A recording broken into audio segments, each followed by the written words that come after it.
నేను మైలవరం కాన్స్టిట్యున్సీ నుంచి వచ్చాను, కృష్ణా డిస్ట్రిక్ట్. నేను ఒక చిన్న కానిస్టేబుల్ గారి కూతుర్ని. మా డాడీ నేను ఫస్ట్ మా ఫ్రెండ్స్ అందరూ మెడిసిన్ చేయడానికి ఫారెన్ వెళ్తుంటే డాడీ నేను కూడా అబ్రాడ్ వెళ్ళి చదువుకుంటానా అడిగాను. అడిగితే మా డాడీ అన్నారు వచ్చే జీతానికి నా వల్ల కాదమ్మా అని చెప్పారు.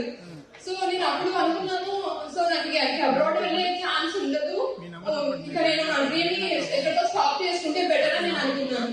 తర్వాత నేను ఒక రోజు మన ఇరిగేషన్ డిపార్ట్మెంట్ దేవేంద్ర మోహన్ గారు చెప్పారు. నేను సార్ కాన్స్టిట్యూన్సీ వచ్చాను. సార్ చెప్పారు, అమ్మ మీకు ఫస్ట్ క్లాస్ అయితే వింటర్ బిస్కీ వెళ్ళాలంటే మా ఫ్రెండ్ ఒకసారి బస్ స్టాప్ లో దిగడానికి వెళ్ళాను.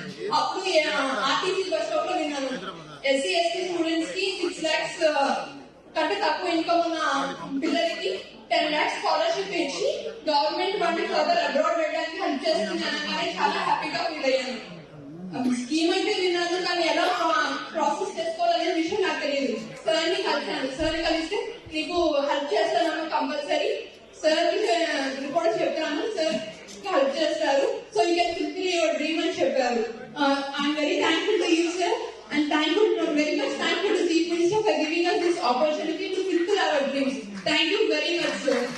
కావాలి ఈ పిల్లల భవిష్యత్తు బంగారు భవిష్యత్తు కావాలి. వాళ్ళు ఏ ఆశ పెట్టుకున్న జీవితంలో ఆ ఆశ నెరవేర్చడానికే నేను పనిచేస్తున్నట్టు కాదు. I very happy. ఈరోజు అందరినీ ఇంకా చూశాను.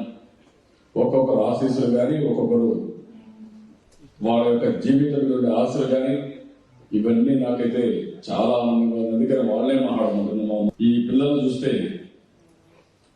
మైనారిటీ లేకపోతే ప్రయాణం ఎవరైనా ఒకటే అడ్డు, ఆ అడ్డు ఆర్థిక సమస్య.